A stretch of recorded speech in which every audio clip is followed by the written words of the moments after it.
Saudamos os irmãos com a paz do Senhor. Eu queria falar um assunto nessa manhã que faz parte do dia a dia da humanidade, que é a mentira. Um dos maiores desafios para qualquer pessoa é falar sempre a verdade. Essa é, no fundo, a vontade de Deus para a nossa vida. Deus quer que nós sejamos pessoas que falemos a verdade, sejamos pessoas verdadeiras. Mas nessa situação, há pessoas que não são verdadeiras, não são sinceras, não conseguem falar a verdade umas com as outras. Outras pessoas, elas conseguem falar a verdade, mas sem aquele tempero do amor, não é? Sem aquela característica de falar com tato, não é? Aquela característica de falar com um jeito apropriado de comunicar algo que tem realmente valor para a vida de cada um de nós. Há pessoas que falam, não, eu sou sincero, falo. Não, às vezes a pessoa é mal educada, não é? E acha que está sendo sincera para falar uma verdade. E por isso que a gente fala, né, precisamos ter o hábito de falar a verdade em amor. E falar a verdade realmente nem sempre é fácil. Pense na esposa que chega para o marido e pergunta para ele, amor, eu estou gorda? Não é? Como é que o marido vai responder que a sua esposa amada enfim, está passando pelo processo do tempo e o tempo cobra os seus tributos tanto para homens quanto para mulheres, né? E são os desafios do nosso dia a dia, os desafios de se falar realmente a verdade com jeito, com tato, de que forma a gente vai conversar esse assunto. E eu tentei ver ontem, por que, via de regra, as pessoas costumam mentir? As pessoas mentem para ocultar de outras pessoas momentos difíceis e tristes da sua vida. Não raro, nós vemos pessoas, mesmo na igreja, que não conseguem falar a verdade, porque quando tocam em determinados pontos da sua própria vida, elas vão ter tantas coisas difíceis para falar, que elas preferem ocultar ou mentir ou não falar algo da sua vida que pode transparecer que aquela pessoa não é uma pessoa vitoriosa. Algo que possa transparecer a ideia de que a pessoa, ela, em alguns momentos, parece não estar andando com Deus. Outras pessoas mentem para ocultar momentos de felicidade e realizações pessoais. Aí, nesse caso, a gente tem sempre no ambiente pessoas que têm inveja uns dos outros. E não raro também, quando uma pessoa recebe uma vitória, quando uma pessoa recebe uma promoção, quando uma pessoa recebe uma bênção, algumas dessas pessoas ocultam esses detalhes, porque tem outras que vão murmurar, tem outras que vão reclamar, tem outras que vão dizer, lá, fulano foi beneficiado por causa disso e daquilo, e cria-se aí uma série de teorias para dizer por que uma pessoa foi abençoada ou não. Então, a gente tem esses dois tipos de pessoas com as quais a gente acaba convivendo. Pessoas que não falam a verdade, porque tem um histórico aí de muitas dificuldades, muitas desavenças, muitos problemas que ocorreram, e outros não falam a verdade para não achar que está sendo mais abençoado que outro e não inspirar aquilo que a gente chama de inveja nos olhos, nos ouvidos alheios. E é fato que as pessoas mentem nos tribunais e mentem em entrevistas de emprego. Principalmente, tribunal, então, misericórdia. Como as pessoas chegam lá e inventam coisas, falam coisas que não viram, ainda que o juiz chegue e diga, olha, você está sob juramento e não pode mentir. Se você mentir, você sai daqui preso. Dependendo da situação, a pessoa muda o seu testemunho porque ela sabe que aquilo que ela ia falar não era verdadeiro. Pessoas mentem também em entrevistas de emprego. Sim, esse dia eu estava vindo para cá, estava ouvindo rádio, e na Band News FM, não é comercial, né, merchandise, nada, apenas mencionando a rádio, uma pessoa entrou em contato com uma psicóloga que presta serviço para a rádio, e ela disse, olha, eu menti no meu currículo, e agora eu fui chamado para entrevista, eu fui aprovado na entrevista, mas estou com a consciência pesada porque vão me cobrar no meu dia a dia do trabalho, algo que eu disse que sei fazer e, na verdade, eu não sei fazer porque eu não estudei. Eu coloquei aquela informação no meu currículo para conseguir aquele emprego e eu consegui. mas agora eu vou começar a trabalhar e eu sei que as pessoas vão me cobrar aquilo que eu disse que sei fazer, quando na verdade eu não sei fazer, eu menti. E aí, naturalmente, a psicóloga da rádio, ela trouxe a informação e disse, olha, você tem que aprender a falar a verdade, porque a mentira ela pode ter um preço muito mais alto na sua vida profissional do que você está pensando. Então é melhor você falar aquilo que realmente você sabe, aquilo que realmente você estudou, aquilo que realmente você é capaz de fazer e procurar uma informação mais adequada, procurar ajuda para não se meter numa situação como essa, porque quando você mente, você fecha outras portas. Mentir é um pecado que nunca sai de moda. Quando a gente vê as Escrituras Sagradas, a gente vai perceber que na Bíblia Sagrada nós encontramos pessoas mentindo, não com a aprovação de Deus. A gente vê pessoas mentindo não porque Deus concedeu ali o ato de aquela pessoa mentir e aquilo ali ia ficar por aquilo mesmo. Pelo contrário, a Bíblia deixa claro que Deus é verdadeiro. E a Bíblia também diz que todo homem é mentiroso, ou seja, o homem tem a capacidade de mentir. Crianças mentem para os pais e os coleguinhas e vão crescendo, exercitando a mentira, até se tornarem adultos mentirosos. E o Salmo 116, verso 11, diz que todos os homens são o quê? Mentirosos. Esse é um tipo de pecado que acompanha a humanidade desde que a humanidade existe. Satanás, ele convence o homem e a mulher de que não falar a verdade vai isentar você de problemas futuros. Não falar a verdade vai garantir que você não seja advertido ou punido por alguma coisa errada que você fez. Não falar a verdade, vai dizer o diabo, não tem o peso que Deus diz que tem. A verdade é que o inimigo das nossas almas, ele é muito astuto e ele tenta fazer o possível para mostrar que aquilo que Deus disse que não deve ser feito pode ser relativizado. E essa é uma das características mais sólidas do nosso inimigo. Só para vocês terem uma ideia. No Éden, uma mentira convenceu a humanidade que a busca pelo conhecimento valia a pena para a desobediência com Deus. Quando a serpente tenta ali ludibriar Eva e Adão também cede àquela tentação, Satanás está dizendo, olha, você pode buscar o conhecimento, um conhecimento que você ainda não tem, que só está em Deus, e Satanás ali, ele não diz a consequência daquilo que estava para vir.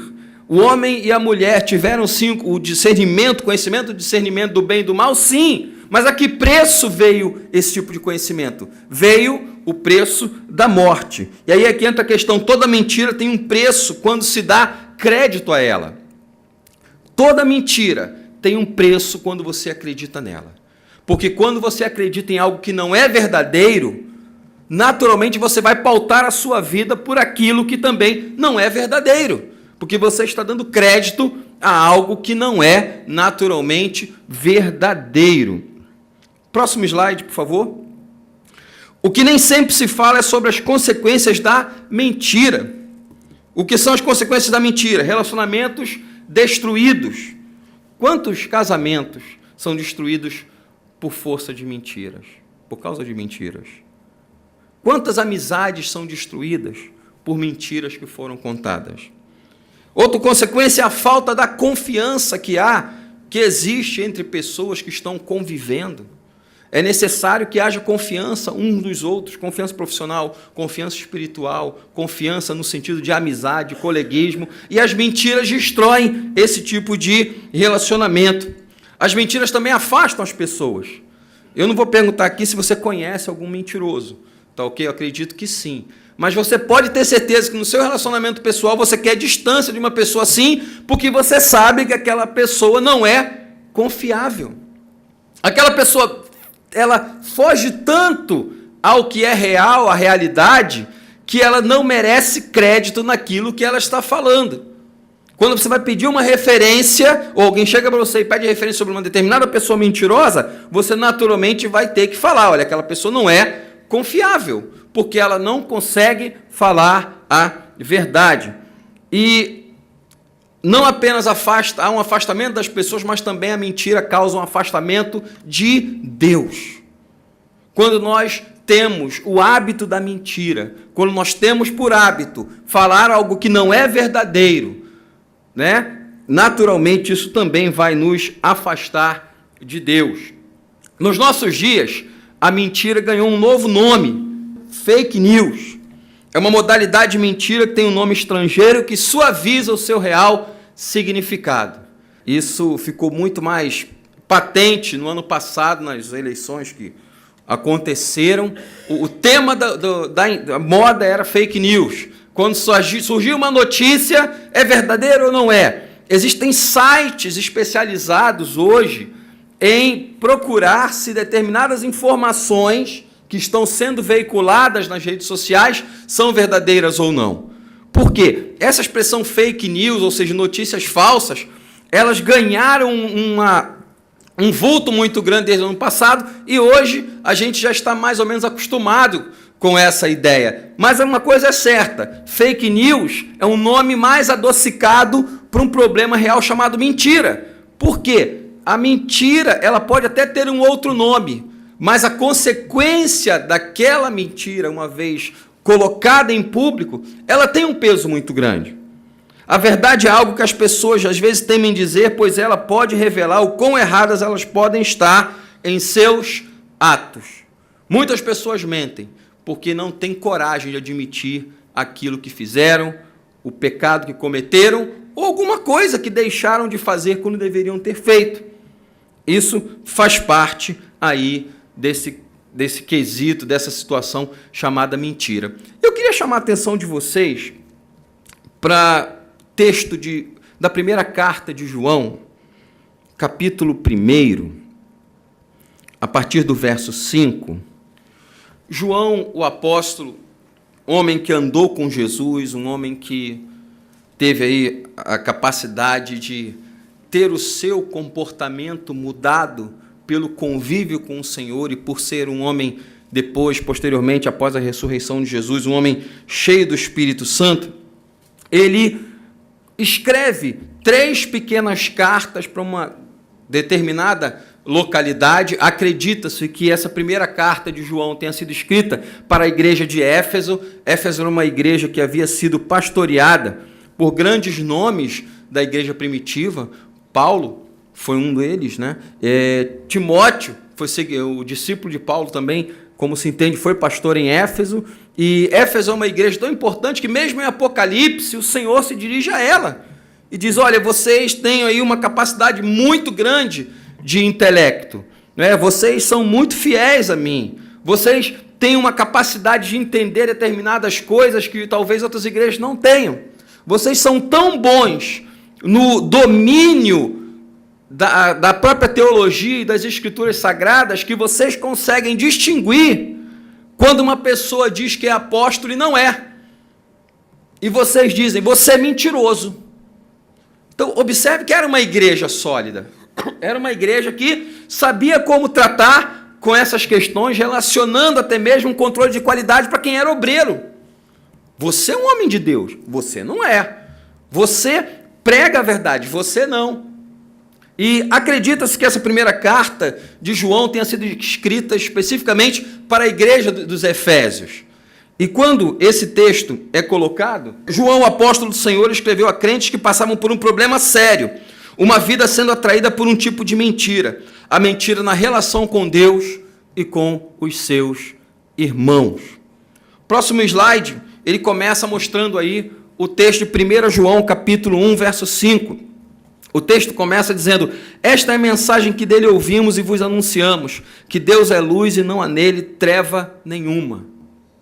João começa, quando ele vai se preparar para falar sobre a questão da mentira, ele começa colocando o referencial da verdade, que é a pessoa de Deus. Ele não diz: eu sou o referencial, ele deixa claro, essa é a mensagem que dele nós ouvimos. A mensagem que João está para escrever ali, ele recebeu de Deus. E ele deixa claro ali: Deus é luz e não há nele treva nenhuma. É claro que quando a gente fala que Deus é luz, é uma figura de linguagem, porque nós também falamos, Deus é amor, Deus é justiça, Deus é misericórdia, Deus é poder. Então, são características, adjetivos que são trazidos sobre a pessoa de Deus, que representam aquilo que está sendo visto, aquilo que está sendo observado do próprio Deus.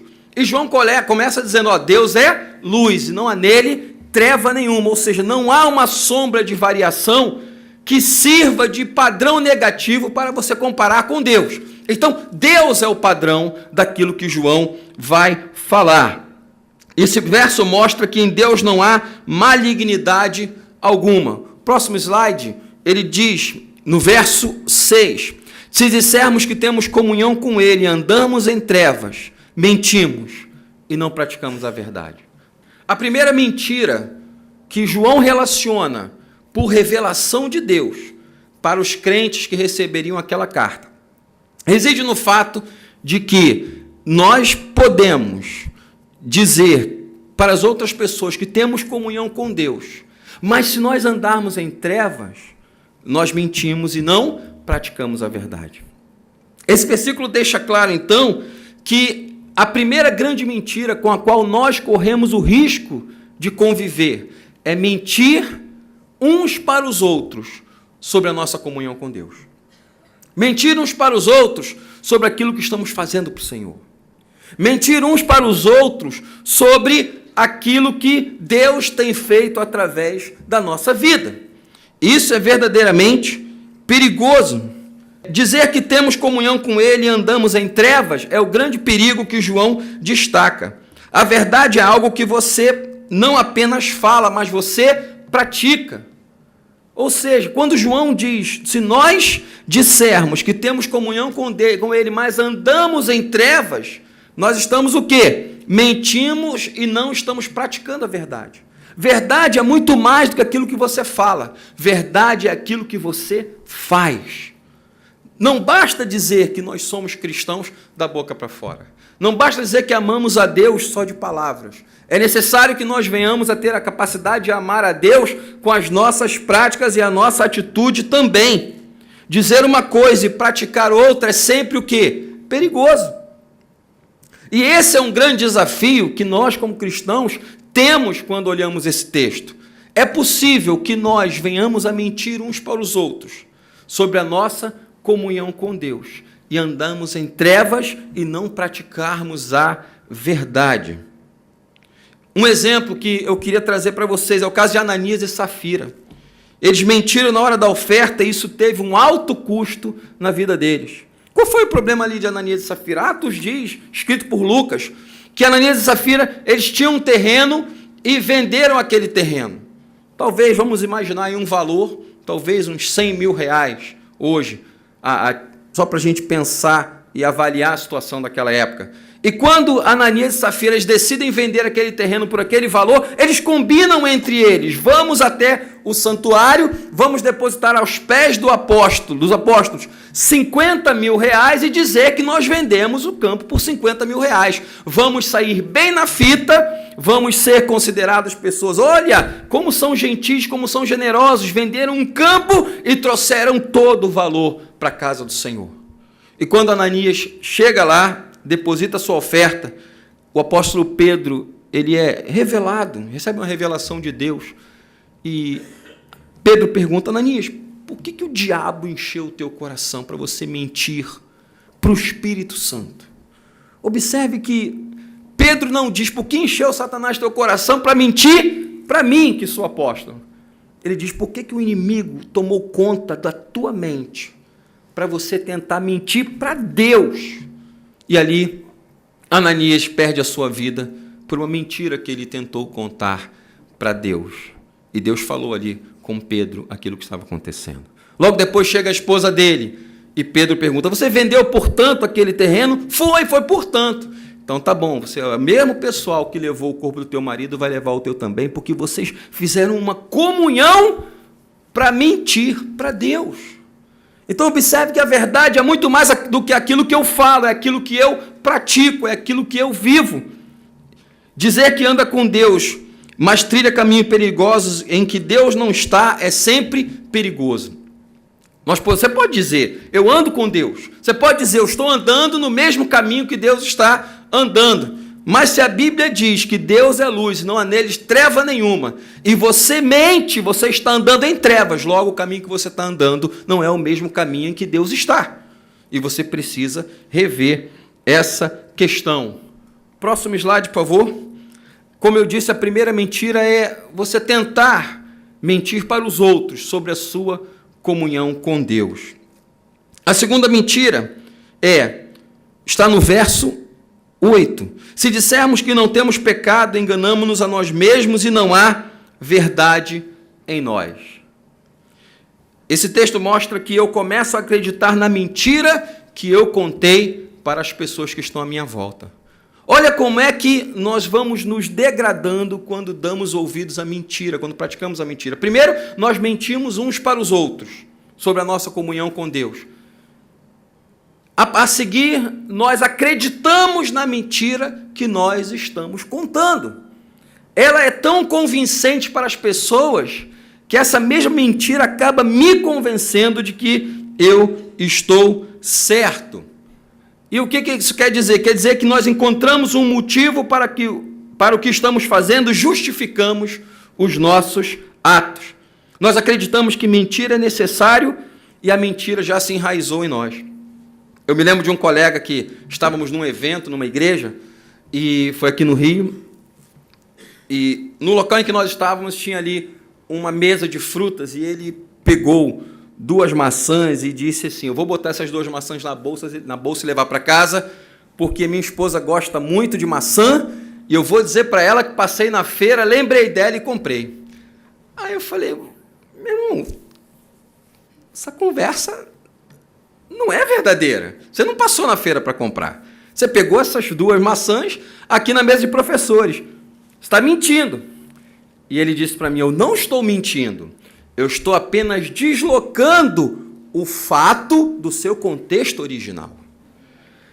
É a forma bonita. É claro que ele, por favor, é uma pessoa, ele é muito brincalhão, ele foi uma conversa muito jocosa entre eu e ele, mas isso mostra um pouco o que muitas vezes acontece com a gente. Eu não estou mentindo, eu estou apenas deslocando o fato do seu contexto original. Eu estou dando uma nova roupagem à mentira. Eu estou apenas mudando alguns detalhes da história para aparecer bem na fita, para aparecer bem na foto. Mas isso mostra o quê? Que a verdade já não está em mim, que a mentira já tomou conta, não apenas da forma como eu tento transparecer a minha vida para outras pessoas, mas principalmente a forma como eu acredito que aquela situação está acontecendo. Porque uma coisa é você mentir sabendo que aquilo ali é uma mentira, outra coisa é você acreditar naquela mentira a ponto de você vivenciar aquilo de tal maneira que aquilo faz parte de você. Começa então assim, você mente para os outros sobre a sua comunhão com Deus. Depois você mente para si mesmo, que a Bíblia diz que você já está acreditando naquilo que você está falando. E o próximo passo está no verso 10. Se dissermos que não pecamos, fazemo-lo mentiroso e a sua palavra não está em nós. Aqui, como diz o pessoal de uma outra igreja, é o fundo do poço para quem está nessa situação. Primeiro você mente para os outros, depois você acredita na sua própria mentira. E daqui a pouco o que você faz? Você tenta empurrar aquela mentira para Deus, como se Deus fosse conivente com o seu ato mentiroso, como se Deus fosse participar daquela história falsa que você está contando. E o texto diz, se dissermos que não pecamos, fazemo-lo mentiroso e a sua palavra não está em nós. O próximo slide diz que, finalmente, confiantes de que nossos atos não representam um pecado, tentamos mentir para Deus. Isso mostra que a palavra dele não encontra mais espaço na nossa vida. Você mente para os outros, acredita na sua mentira, e aí você acha que pode partilhar aquela mentira com Deus e que Deus vai aceitar aquilo que você está fazendo. É uma progressão muito infeliz, é uma progressão que não conduz à vida, é uma progressão que, como diz a palavra de Deus, um abismo chama outro abismo. E à medida que você vai contando esse tipo de mentira, você vai sendo enredado, vai se aprofundando cada vez mais no sistema do pecado, e aí fica mais difícil de você realmente conseguir sair desse tipo de situação. Um exemplo bíblico que eu quero trazer aqui, um rapaz lá do Antigo Testamento chamado Geazi. Ele era aprendiz de profeta. Era uma pessoa que caminhava ali com o profeta Eliseu. Ele viu milagres acontecendo ali no ministério de Eliseu. E certa vez, diz a Bíblia, no segundo livro dos Reis, capítulo 5, que um homem chamado Naamã era um general sírio, ele era leproso, era um homem valente, mas ele tinha lepra.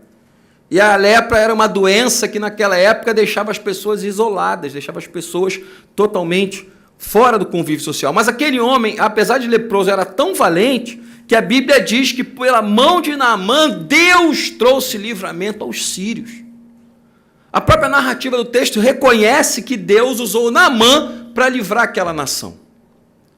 E aí, quando aquele homem fica sabendo que em Israel há um profeta que pode curá-lo, ele vai para Israel e chega lá, o rei fica nervoso, fica preocupado, porque Naamã chega com a carta do rei da Síria. Diz, agora, estou mandando meu general leproso, cura ele.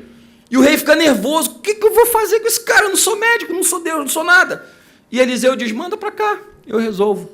E quando Naamã vai se dirigir à casa de Eliseu, Eliseu manda o aviso para ele, para a comitiva dele, ó, vai lá e toma 7 banhos no Jordão. E Naamã fica indignado com aquilo. Ele é um general, ele é um homem acostumado a pompa, ele é um homem acostumado a celebrações, ele era um homem acostumado, pela sua posição militar e social, ele chegar e ser reverenciado. O profeta sequer saiu de casa para falar com ele.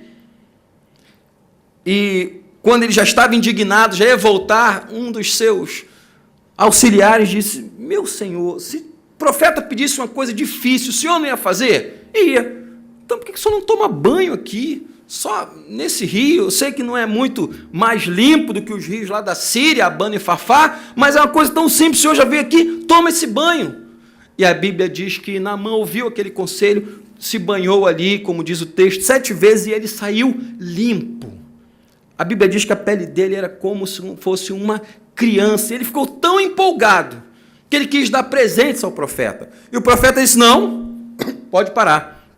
Não quero ouro, não quero prata, não quero vestes de festa, não quero nada. Mas o senhor tem certeza? Tenho. Pensa num homem grato. Pensa num homem agradecido. Ele queria dar alguma coisa para compensar a fé do profeta. E o profeta disse, de jeito nenhum. Não quero. E ali do lado está Geazi, aquele profeta, aquele aluno de profeta, olhando toda aquela beleza, todo aquele dinheiro, toda aquela pompa que aquele homem queria dar para Eliseu. E Naamã diz, olha, eu vou voltar para a Síria, mas eu quero pegar aqui um pouco de terra de Israel, que eu vou fazer com essa terra um altar ao Senhor Deus de Israel na minha casa. E a partir de agora eu vou servir ao Senhor. Pensa num novo convertido que, está cheio de Deus. Mas do lado ali daquela situação tem Geazi, aluno de profeta, acostumado a ver milagres. E ele diz que eu juro pelo nome do Senhor que eu vou atrás desse cara e vou pegar alguma coisa dele. Ele botou o nome de Deus na jogada. Ele deixou claro que ele não estava ali simplesmente para ver milagres e se tornar futuramente um profeta. Ele queria ganhar alguma coisa. E quando ele se dirige ali, ele espera Naamã se afastar um pouco, ele corre atrás de Naamã, e ele diz, Naamã, e Naamã, pois não, o que houve? Olha, chegaram lá uns filhos dos profetas, né? Chegaram uns seminaristas lá para falar com Eliseu, e eles estão precisando de alguma coisa, se você tiver alguma ajuda para dar. Você quer levar o quê? Toma uma roupa para você sair, uma roupa festival, uma roupa de festa, né? Toma ouro, toma prata, toma pedras preciosas, toma o que você quiser, pode levar. E ali, Naamã ainda coloca 2 homens dele para seguirem Geazi até a casa dele para ajudar a colocar ali a oferta que Naamã deu. E quando Geazi chega em casa, Eliseu está lá. Geazi, onde é que você estava? Eu estava aqui o tempo todo. E ali vem a palavra do Senhor para aquele discípulo de profeta. Geazi, será que estava na hora de você cobiçar bens, ouro, pratas, roupas caras, olivais e plantações? Será que era isso que Deus tinha preparado para você? E você mentiu. Quando você foi lá falar com Naamã, o meu espírito e o meu coração foram com você. E por causa da tua mentira e do teu pecado, você vai ficar leproso. E a Bíblia diz que Geazi saiu dali, leproso, doente e sem a cura. De que valeu mentir? De que valeu jurar pelo nome do Senhor? Juro pelo nome do Senhor. Em outras versões, o texto diz, vive o Senhor, que eu vou lá e vou falar com ele. Num caso como esses, a gente tenta colocar Deus junto da mentira e achar que Deus vai compactuar com aquele tipo de situação.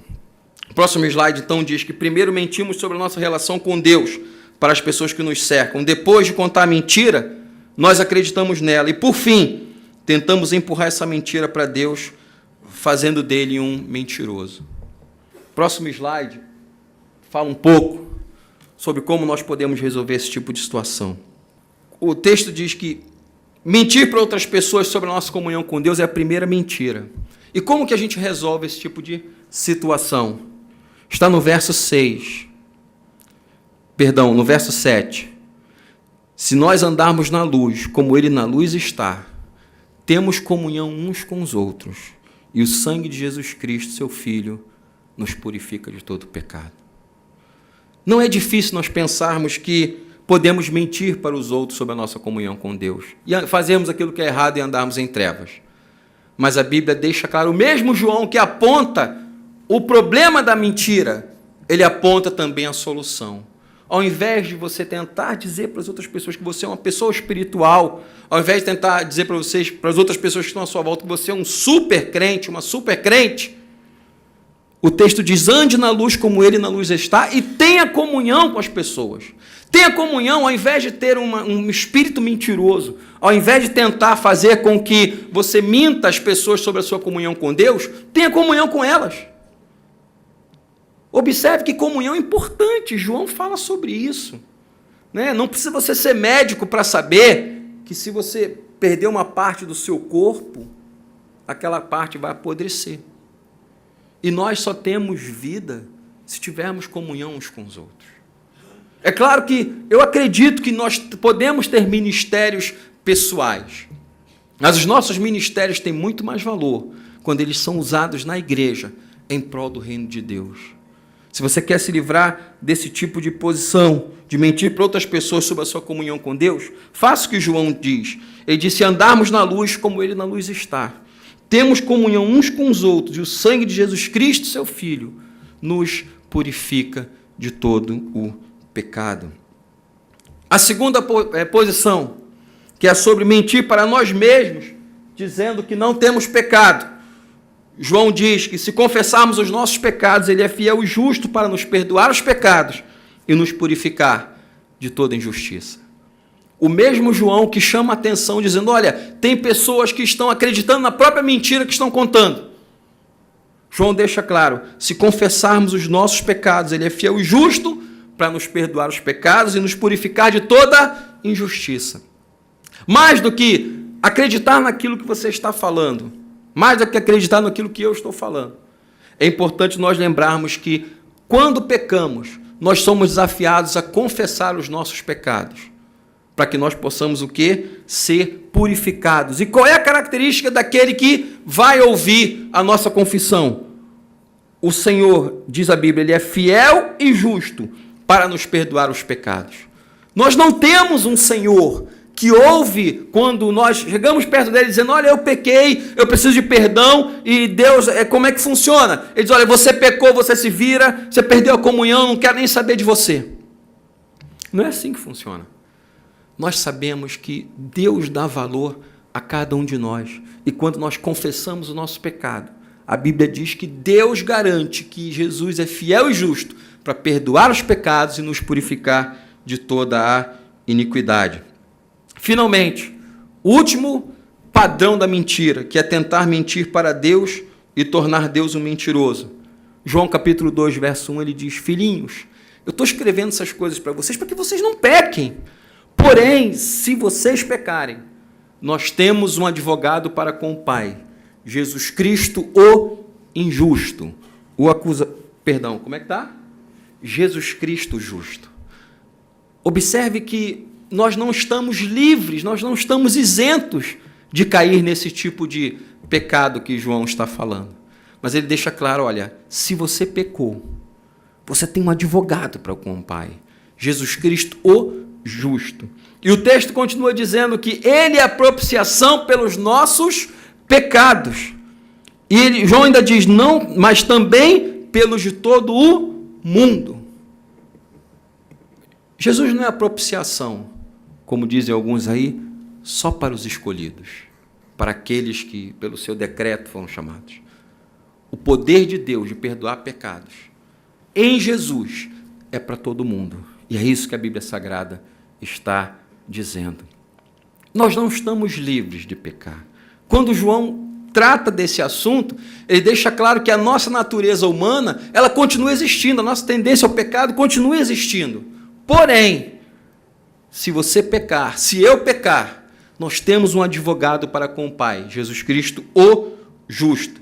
Muitas vezes, nós temos aquela ideia de que advogados são mentirosos. Há alguns anos, lá nos Estados Unidos, um autor chamado Jim Carrey fez um filme chamado O Mentiroso. Era a história de um advogado que ele mentia o tempo todo, e um dia o filhinho dele pediu de aniversário, eu queria que meu pai falasse a verdade durante 24 horas, um dia inteiro. É o meu presente de aniversário. E esse filme, naturalmente, é uma comédia, e aquele homem vai falar durante um dia inteiro verdades que vão comprometê-lo profissionalmente. E muitas vezes nós vemos tanto na imprensa maus advogados trabalhando pela injustiça. Mas quando a gente olha para esse texto, a gente vê que se você pecar, nós temos um advogado com o Pai, Jesus Cristo, o justo. Ele faz com que nós sejamos aceitos diante de Deus. Muito mais do que ter uma vida de mentiras, Deus nos desafia a confessar os nossos pecados. Essa expressão confessar, no grego, o verbo é homologeo, que em português traz a ideia de homologar. E o que é homologar? É confirmar, dizer a mesma coisa. Quando você confessa aquilo que você fez, você está trazendo ao altar do Senhor o reconhecimento de que Deus não tem responsabilidade sobre aquele pecado. O pecado foi seu. A Bíblia pergunta, de que se queixa o homem? Queixa-se cada um dos seus próprios pecados. Mas quando nós trazemos ao altar do Senhor a nossa confissão, com fé, crendo que seremos perdoados, Deus, na sua justiça, por amor a Jesus e ao sacrifício que Ele fez, Ele nos concede o perdão dos pecados e restaura a comunhão que é necessária para cada um de nós diante dEle. Eu queria encerrar dizendo, ande na luz. Você não precisa mentir sobre a sua comunhão com Deus para outras pessoas, para impressioná-las ou para dizer que você é mais santo do que os outros. Reconheça os seus pecados. Lembre-se que quando você aceitou Jesus, a sua carne continua dentro de você. A tendência para mentir, para roubar, para fazer tantas outras coisas erradas, continua dentro de você. Mas é necessário que você creia que, apesar dessa natureza ainda brigar dentro de você, você tem o Espírito Santo que ajuda você a ser uma pessoa mais próxima de Deus. Se você pecou, confesse. A Bíblia deixa claro que aquele que encobre a transgressão jamais prosperará. Mas aquele que confessa e deixa, alcança misericórdia.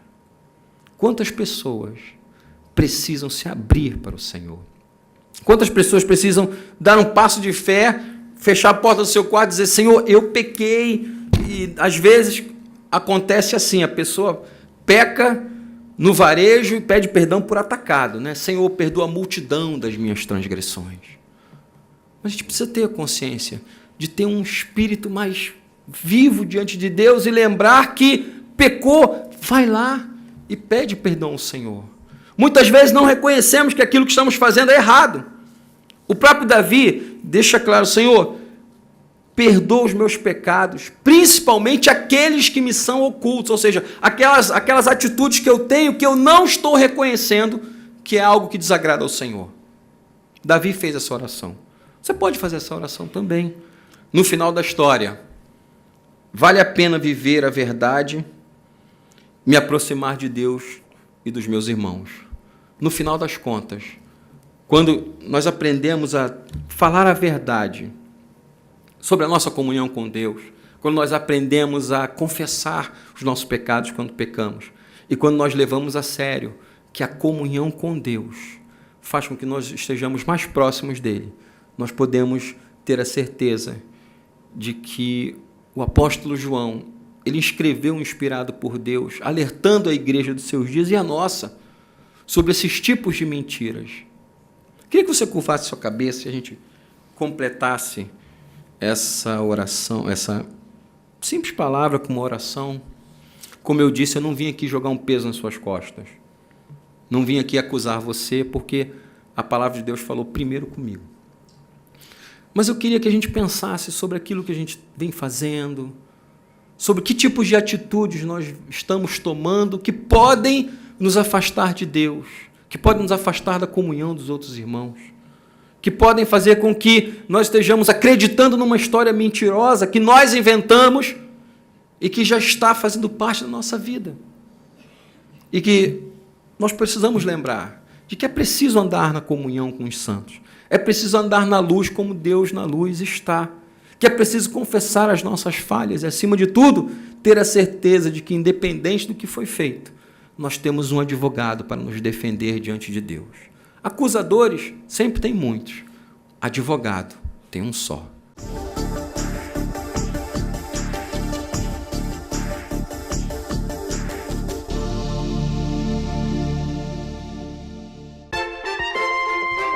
Quer um estudo completo e profundo das Sagradas Escrituras? Conheça a Bíblia de Estudo Holman e surpreenda-se. Esta Bíblia foi projetada para que cada recurso esclarecedor esteja na mesma página com o texto bíblico ao qual se refere. Principais recursos: com cerca de 15.000 notas de estudo, estudos de palavras, fotos, linhas do tempo, mapas, inúmeros artigos. Holman, uma Bíblia de estudo que oferece mais do que você espera e exatamente onde você espera. Adquira agora mesmo na livraria mais próxima de você. Mais um produto com a qualidade CPAD.